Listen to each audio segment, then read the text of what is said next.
name's Andrea Warmington, My name is Owen Burns. and welcome to Silo, the podcast about self-discovery and personal growth and what that means to you. Today we are on episode 64. It's getting close to the holiday season. How are you doing, Andrea? What are your plans? Well, I'm going to be doing a solo holiday, so it's going to be a whole nother experience. Yeah, me too. And so I think that we just have to find ways in which we can do fun things without being with our family and friends, you know? Right. I'm going to treat myself and maybe try to cook something and then, get some wine and just enjoy myself. How about yourself? You're going to do? Same here. I'm getting all the wines and just getting ready to do a nice little fish meal. So I think that a good wine and a lovely fish meal would be quite lovely for the holidays, just to treat myself. And Cylopodcast was founded on on drinking a lot of wine and imbibing a lot of, right, Andrea? Yeah. That's where the whole concept came up. I know, we did. We were drinking some wine, and anyway, so today we have a guest who, her name is Doris Pradieu, I believe is how you say it. It's French. Welcome, Doris. Well, hi guys, thank you so much for having me. Yeah, Doris is a wonderful, she is a sommelier, and she worked on Wall Street. Now she's kind of juggling both, doing the sommelier and Wall Street. So welcome. Yes. Thank you so much. We thought it would be great to have somebody who really knows all about wine, since this is the season of everybody celebrating and people drink a lot of wine now, and so we thought you'd be the perfect guest for us. Very honored to be here, guys. Thank you so much. So Doris, give us a little bit of a quick background of you and where you've traveled, so that we can kind of our listeners can get a little insight about you. So great. Me. Well, I have a couple of loves. First one is the world. I love to travel it. I love to go everywhere. It makes me feel really special to understand how great the world is. And second love is wine. Mm-hmm. So I think I combined them together and decided to become get my somm license. Mm-hmm. The idea really started when I started traveling, and I would always find is there a vineyard in this country? I would like to go to it. And I'm like, not everywhere grows wine. Obviously, I can't go to the Caribbean and have wine because wine grows within a certain 30 to 50 Celsius in the equator, north or south. So it's kind of wherever I go to Europe or South America or Africa, I would always try to find a vineyard in one of those areas. So that's how I was I'm learning so much about it. It'll be great for me to kind of combine those two loves together. And also my love of cooking. So it's three loves. Nice. Those three loves together and kind of learn more about wine and teach it to my friends. And yeah, it's just a passion project, but really falling in love with it. And Andrea made me feel so honored to be oh my God, you and so. I was that's much. Yeah, I guess. She's I would love to have you on. I was very honored. So that's why I'm here today.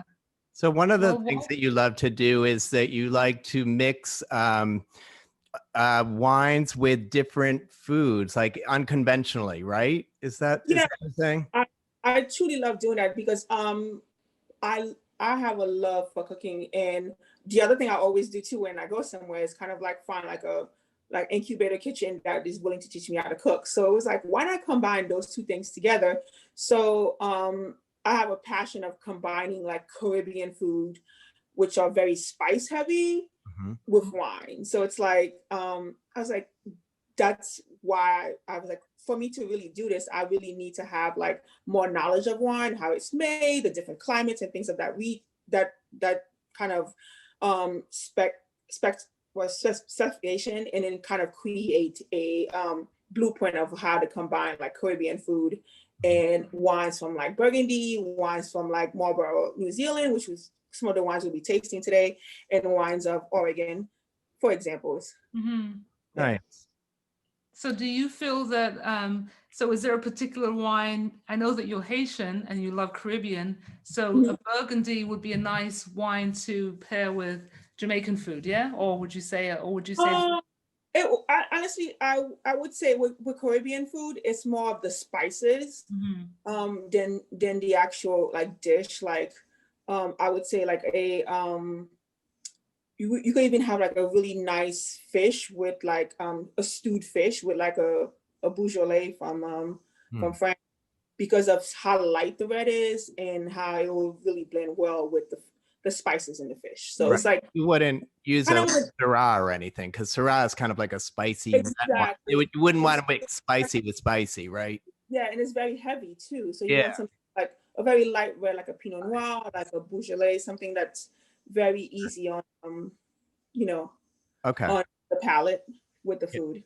So what would you say? I mean, clearly I feel like I've been drinking wines forever, but there are different types of grapes, different regions. Could you give us kind of a little bit of a quick overview on what regions, what wines?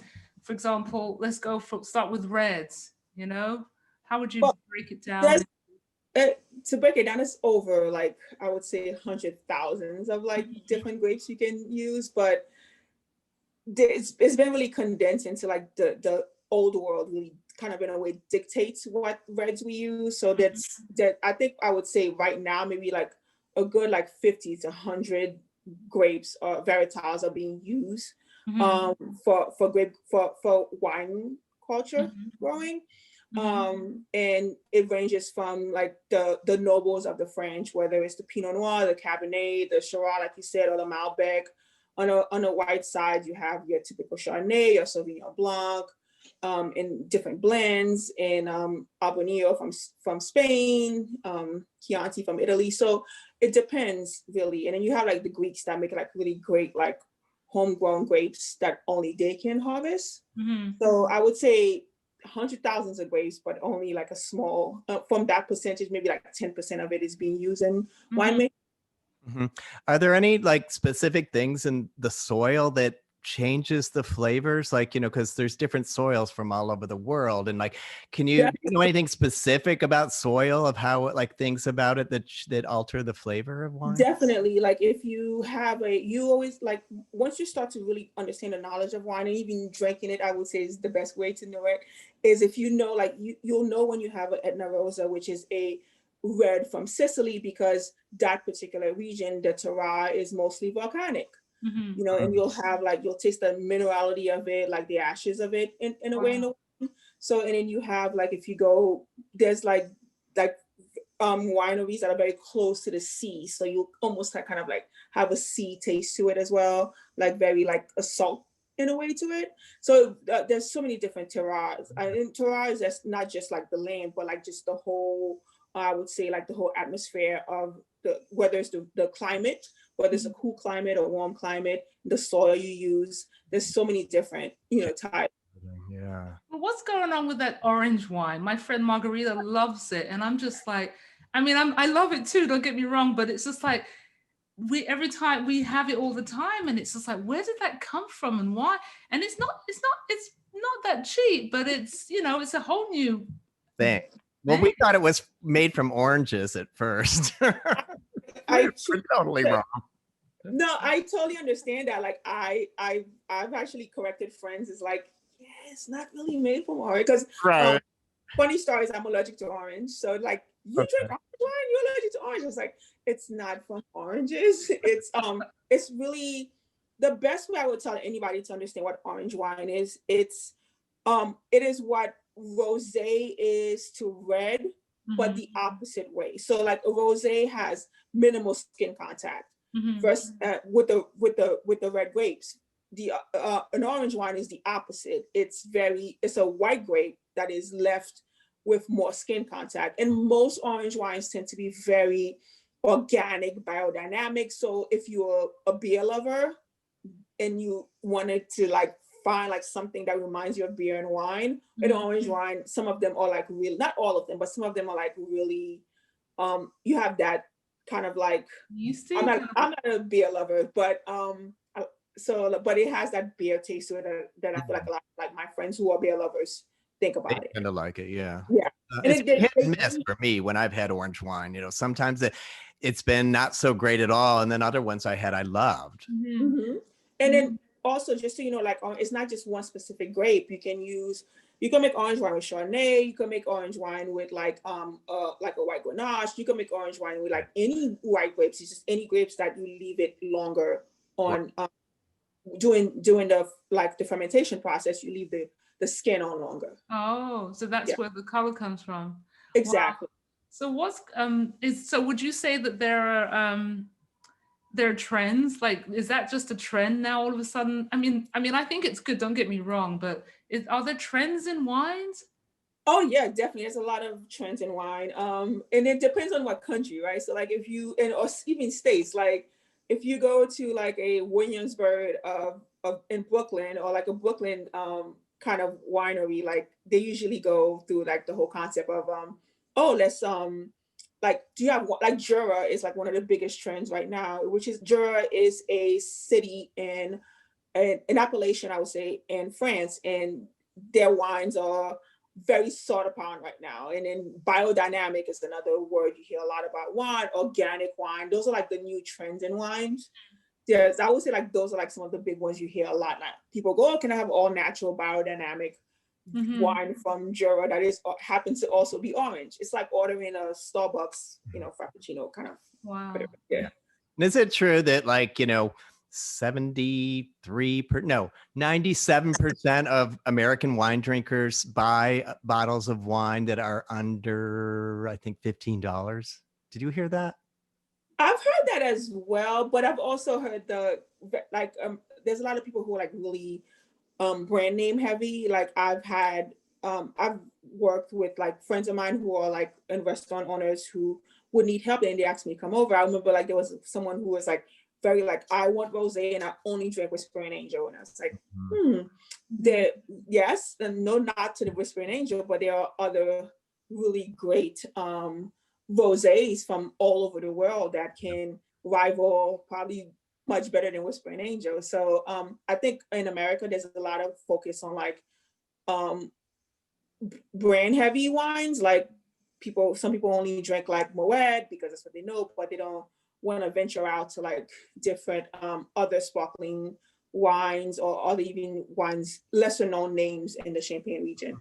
So would you say that buying spending an average of $25 for a good wine, I mean, is there an average that because there are some wines that are kind of factory manufactured, which is the end of the, they just kind of extra and they just bottle them in big bottles.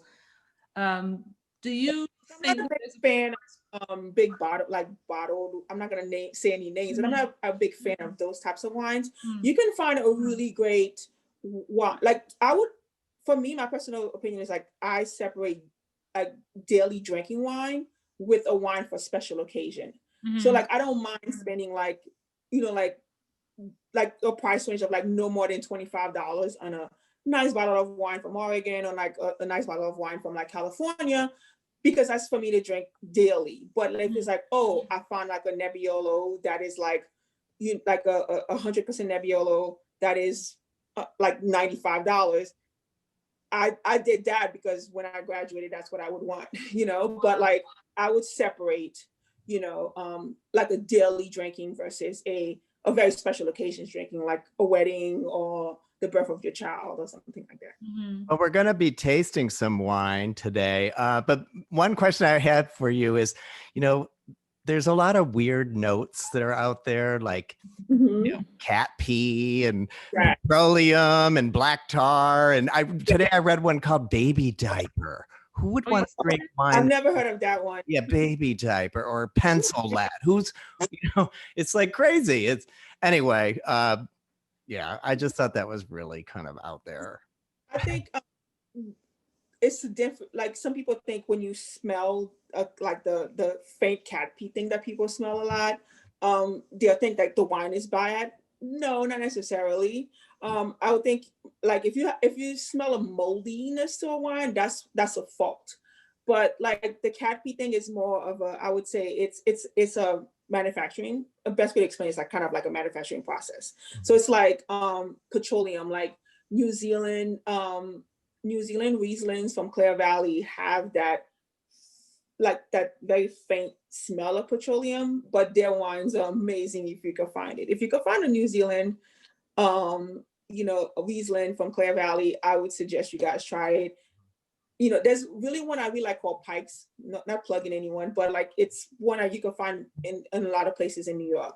Okay. When you first smell it, like, ooh, it has a faint smell of petroleum, but when you taste it, you taste like peach notes and things of that nature. So yeah, the cat pee is a thing. Sauvignon Blanc is like, if you smell the cat pee, then you know you're drinking. Okay, Sauvignon. so I'm going to interrupt you because we've got to jump into some tasting of wine, and I think that we should start with a white.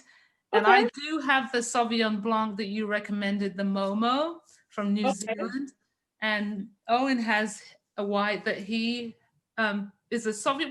What's your white? Well, my wine it's a white wine that, you know, we were supposed to pick like a white wine that we love, and they didn't have the one that I love, which is called Pecorino. It's an Italian, and it's only $10, and it's absolutely amazing.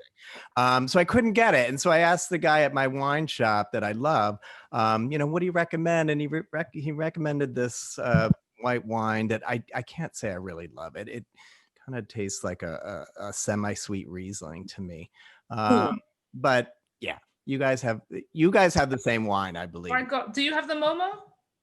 I have another one, but next to it's called Spy Valley, but it's also okay. Oh, wait. It's a little bit about New Zealand Sauvignon Blanc. They're very distinct. I think they're the second largest producer of Sauvignon Blanc after France. And you always know when you have a Sauvignon Blanc from New Zealand, there should be like a very Andrea, let me know if you actually have it in yours. There should be like almost an herbaceous note to it, like capsiniums, like a little bit of pepper in it as well, and some floral notes. Say flow notes. A lot of grapefruit. Grapefruit, yeah. Grapefruit. Yeah. And almost has a sparkle to it. How's your Sauvignon Blanc? Mine is go ahead. I'm sorry. Go ahead, Doris. No. It's you. I would love to hear you guys talk about it. Well, like I said, mine's tasting a little bit like a semi-sweet Riesling, which I like Rieslings when they're very dry, but I'm not loving this. Can you tell me where in New Zealand? Mine's not from New Zealand. I don't believe. No.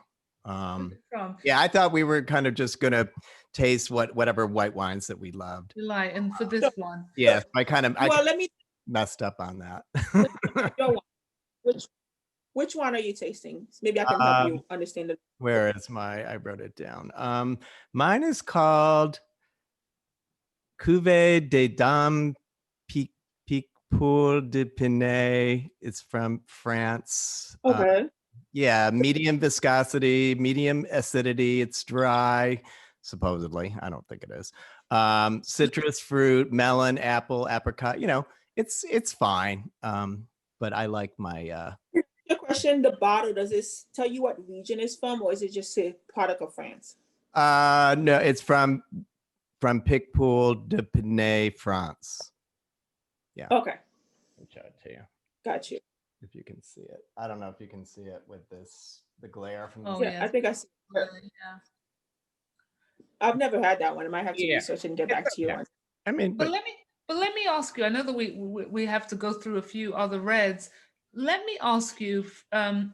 Let me imagine that I'm just like stupid and I didn't know how to taste wine, because I've gone to many wine tastings, vineyards in Italy, in upstate. Tell us how can we taste it? Are we putting them? Obviously, this is a lot of wine, but are we putting it under our tongue? Are we breathing it in through our nose? Can you give us a quick?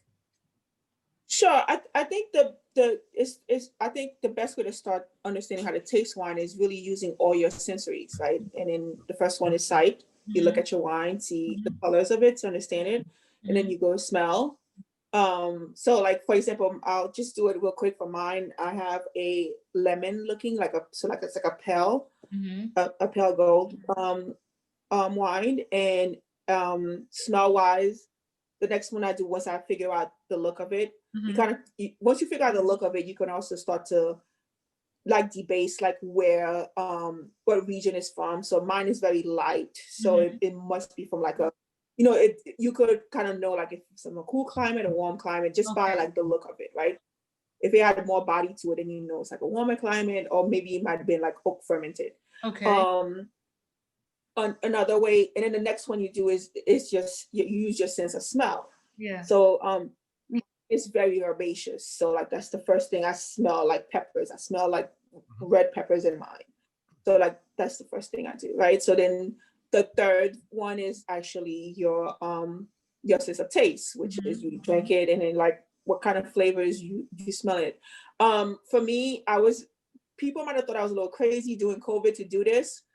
I went to like a farmer's market and just started smelling stuff just so I could remember like different smells. So like my white right now has a lot of like lime, grapefruit, and like a little bit of passion fruit to it. And then there's a finish, which is I think what about the reds that we have here? We've got reds from France, and we're comparing Pinot Noir from France, and we're also comparing Pinot Noir from Oregon. Should we do that? Should we start there? Yeah. Sure. So the reason I decided to kind of do like when you guys were asking like, oh, let's do like something like Old World versus New World. I am a big fan of like Oregon wine. Like they even have like Oregon is doing some amazing things when it comes to like quality of wine. Their wines, they probably have the highest like classifications or like rules when it comes to biodynamic, being natural. They're much stricter than California or like New York. They're very avant-garde when it comes to like being natural and biodynamic when it comes to their wine. The reason I chose Pinot from Burgundy and a Pinot from Oregon is because I would say it's because they are climate cousins in a way. They grow Pinot Noir the same way. They're almost like the same climate. And Pinot Noir is not an easy grape. It's probably one of the most finicky of the rest. It's very disease prone, very prone to rotting. Oh, really? So yeah. Does that come in? Do those tastes come into the taste of the no? Because if it rots or has a disease, they can't even make it. So it's like the yield is okay. I want to try the Oregon. Yeah, like, and what I would find in Oregon versus French Pinot Noir is like Oregon might be a little bit more earthy. It's earthy. It has black currants. Absolutely delicious. Yes. Oregon, I love it. Yeah. So like Oregon has this whole thing called Pinot Camp, which is like towards the end of like beginning of summer. They have like this huge thing. You buy a ticket and you could go to all the different wineries. This year it didn't happen. It was coming my first year trying to go, which I'm super bummed about, but hopefully 2021 will be a better year. But they are neck and neck in regards to like, for me, like quality.